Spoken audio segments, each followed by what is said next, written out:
8h45 sur Europe 1. Très bon début de journée, Dimitri Pavlenko. Le club de la presse Europe 1 pour commenter et décrypter l'actualité politique. Avec nous ce matin, Olivier d'Artigol. Bonjour Olivier. Bonjour. Mathieu Bocoté est avec nous également. Bonjour Mathieu. Bonjour. Question ce matin, que retiendra l'histoire de Silvio Berlusconi, emporté par une leucémie chronique hier à l'âge de 86 ans. Berlusconi, sans doute l'Italien le plus connu du monde. Il aura droit demain à des funérailles d'État à Milan, ainsi qu'un jour de deuil national qui a été décrété pour lui. Homme de télévision, de football, figure politique centrale aussi des 30 dernières années dans la péninsule. C'est le géant de la droite italienne. Olivier d'Artigol, qu'est-ce que vous conservez de Silvio Berlusconi? Je vais peut-être vous surprendre, mais j'ai envie de conserver deux films. Nanni Moretti, Le Caïman.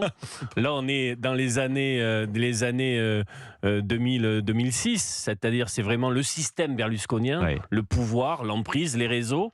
Et puis il y a Paolo Sorrentino, Silvio et les autres, où là on est sur le crépuscule. J'ai préféré le second, où on est sur le crépuscule, sur la fin du berlusconisme, et là, bon, on est plutôt bling bling, bunga bunga. Mais ces deux films montrent une trajectoire de ce jeune crooner qui se produisait sur les bateaux de croisière et qui est devenu l'une des personnalités marquantes, incontournables de la vie politique italienne. Ben voilà, il nous a fait la programmation ciné du week-end, Olivier d'Artigol. Mathieu Bocoté, est-ce qu'il y a un berlusconisme ? En fait, c'est d'abord un style. C'est d'abord en tout, faut voir le contraste en fait dans la classe politique italienne entre d'un côté un Draghi et quelques autres des figures qui sont des super technocrates, Enrico qui sont Letta, pouvoir, etc., voilà, qui sont succédés à la présidence du Conseil. Et de l'autre côté, donc le super techno qui fait rêver toute l'Europe. Et de l'autre côté, Berlusconi qui incarne probablement davantage l'italien de stéréotypes qu'on a à l'esprit, mais qui représentait aussi ces personnages qui n'acceptent pas les cadres de la classe politique, qui sont exubérants, qui sont excessifs et qui réussissent, et ça c'est particulier, qui nouent un rapport particulier avec une bonne partie de la population et qui se font pardonner toutes leurs frasques. De ce point de vue, le rapprochement avec Trump me semble tout à fait moins au niveau des propositions politiques que du style. C'est un style qui parvient à se faire pardonner ses exubérances et ses outrances par la population. Ensuite, sur le plan politique, c'est celui qui a fait sauter évidemment l'interdit de rassemblement à droite en Italie à partir des années 90. La fameuse union des droites. Oui, en refusant d'intérioriser les interdits que fixait la gauche, entre guillemets, donc en tendant la main ce qu'on appelait à l'époque les postes fascistes de Gianfranco Fini, de l'Alliance, de MSI devenu Alliance Nationale, mais aussi, il ne faut pas l'oublier, parce que c'est un élément qui compte, à ceux qui étaient alors des séparatistes du nord de l'Italie, de la Ligue du Nord, ensuite régionalistes. Donc il réussit une coalition assez improbable. Le MSI, ensuite l'Alliance Nationale, c'est un parti très nationaliste italien.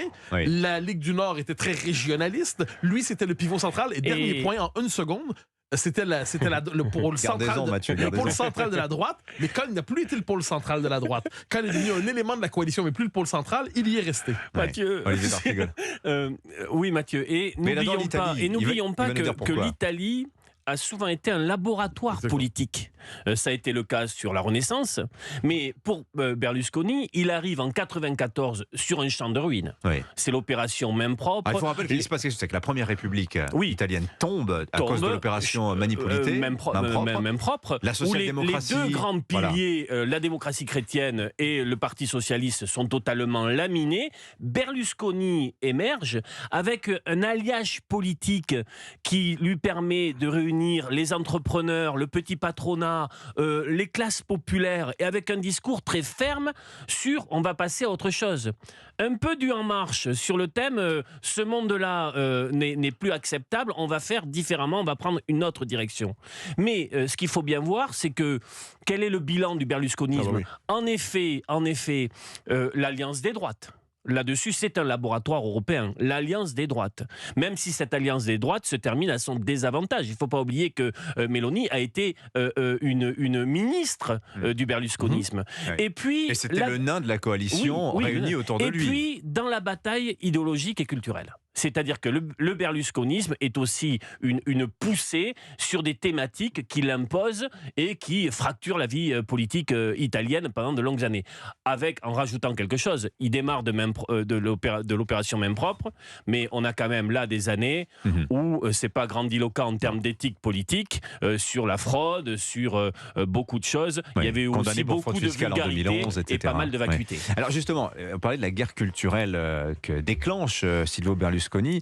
Je vais résumer ça en 2 mots, Mathieu Bocoté, c'est la revanche des libertés contre l'État tentaculaire. C'est là-dessus qu'en fait Berlusconi va s'imposer. Avec cette singularité que l'État tentaculaire en Italie, si on le compare à l'État tentaculaire en France ou ailleurs, c'est un État tentaculaire, on pourrait dire amputé, avec que des moignons comme membres. Il dit je cite, c'est sa phrase de campagne en 2001, Silvio Berlusconi, un État qui fait tout, qui contrôle tout, qui veut tout savoir, qui réglemente tout, l'État professeur, l'État médecin, l'État instituteur. Oui, bien sûr, mais alors il y a 2 éléments là-dedans. Il y a sur le plan idéologique, c'est le côté libéral, mais il y a aussi, encore une fois, le rapport particulier des Italiens à l'État. C'est-à-dire, l'Italie est un pays, certes, qui a trouvé son unité, mais qui demeure un pays de régionalisme. C'est un pays où l'organisation sociale ne tient pas que par l'État, je dirais où la société civile est quelquefois plus importante que l'État. Il faut le garder à l'esprit. Et de ce point de vue, il y a une méfiance naturelle d'une bonne partie des Italiens à l'endroit de l'État. Sur le plan idéologique, plus largement, il représente de ce point de vue probablement le dernier moment, le point de contact entre la droite réganienne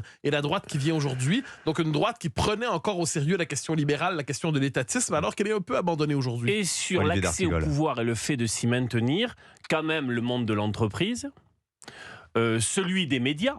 Oui. Alors qu'il a vécu de la commande publique toute sa vie, Silvio Berlusconi. Celui donc, de l'entrepreneuriat, disons, des médias, du sport, avec l'AC Milan. Au début, il structure son parti en faisant appel aux supporters locaux de l'AC Milan. Et une technique qui vise à dire... Je suis le seul, c'est la technique du baobab. Personne ne peut pousser à côté. C'est aussi une personnalisation à outrance de la vie politique, de la structure partisane. Berlusconi, c'était Forza Italia. Ça peut faire penser à certains mouvements qui se structurent avec un homme et peu... Vous pensez à qui? Non, mais rien. Allez-y, vous avez, non, mais d'une certaine manière... Vous pensez à Emmanuel Macron? Vous pensez à Éric Zemmour? D'une certaine manière, il a pu donner avec ce format-là l'idée, il a pu inspirer l'émergence. Oui, si on prend le début d'En Marche, ça peut être ça. Si on prend Reconquête, il y a des choses qui s'apparentent un peu à ce modèle-là, qui est un modèle aussi qui conteste la vie politique traditionnelle. Mais je reviens sur votre formule. L'Italie est un laboratoire politique, en bonne partie parce que son système institutionnel le lui permet. Alors, attendez, qu'est-ce que vous entendez par laboratoire politique? Alors, c'est un parti où normalement les tendances idéologiques qui se feront voir ailleurs en Europe sont visibles d'abord en Italie, pas toujours. Mais premier élément. Mais pourquoi? Le mouvement 5 étoiles, par exemple, il y a une dizaine ça, c'est le populisme pur. Oui. Mais pourquoi c'est parce qu'il y a un système institutionnel italien qui favorise l'innovation politique. Quand vous avez un système qui permet aux tout petits partis de percer au Parlement, qui permet à un parti tout récemment constitué de récemment peser dans le débat public et d'intégrer une coalition qui permet de vous crédibiliser sur le plan gouvernemental. Oui, parce qu'en Italie, vous ne prenez pas le pouvoir sans coaliser. Exactement. Puis c'est un peu l'histoire de Madame Meloni, qui vient de l'Alliance nationale à l'origine, qui poursuit qui ensuite fait Frères d'Italie, et qui est un élément mineur en fait de la politique italienne. Et qui multiplie son audience par 10 en très peu de temps. Mais qui réussit à se crédibiliser. Pourquoi? Parce qu'elle a beau venir des marges, elle a participé au gouvernement assez rapidement, donc c'est devenu une figure qui avait une légitimité gouvernementale. Donc c'est un laboratoire politique. Or, un pays, inversement, comme la France, qui a des institutions politiques très solides, pour qu'un nouveau courant politique puisse émerger, c'est beaucoup plus difficile. Ça ne veut pas dire que ça n'arrive pas, mais il n'émerge normalement que des ruines d'un autre. Prenez l'exemple du macronisme, ce qu'a voulu faire aussi Éric Zemmour, mais le système institutionnel français est beaucoup plus conservateur lorsque vient le temps de permettre ou non de nouvelles forces politiques. Intéressant, Olivier d'Artigol. Mais les murs commencent à se fissurer. Il y a beaucoup de personnes aujourd'hui dans la droite, dans les murs, qui souhaitent la grande coalition. Et tout le monde s'interroge maintenant sur la fin du macronisme. Est-ce que la fin du macronisme va permettre de ressusciter le monde d'avant, le monde ancien, tel arrivé de Cazeneuve, ou est-ce que ça donnera un processus politique de type italien? Alors je voudrais juste vous faire écouter une petite pastille sonore, messieurs. On se la met dans l'oreille. Écoutez. Monsieur, arrêtez. Ah, c'est mon Rousseau. Alors, vous entendez, confusion des voix. C'est une altercation en pleine rue avec un chauffeur de taxi. Une toute petite femme s'interpose entre les deux costauds. C'est Sandrine Rousseau en pleine rue. Courageuse, quand même, Sandrine Rousseau, Olivier d'Artigol. Oui, ça a été filmé comme ça, par rapport à un cycliste qui passait. Il y a une embrouille, disons, entre un taxi et un vélo, ce qui arrive souvent sur Paris. Oui, c'est là que je voulais en venir, en fait. Paris en vélo, c'est difficile pour tout le monde. Et on voit donc d'une manière assez fulgurante arriver Sandrine Rousseau, on ne sait pas d'où et ni comment, et elle s'interpose assez courageusement d'ailleurs quand on voit la vidéo pour faire baisser la température. Bon, mais c'est je sur le pense que vous voulez registre venir sur les voies cyclables.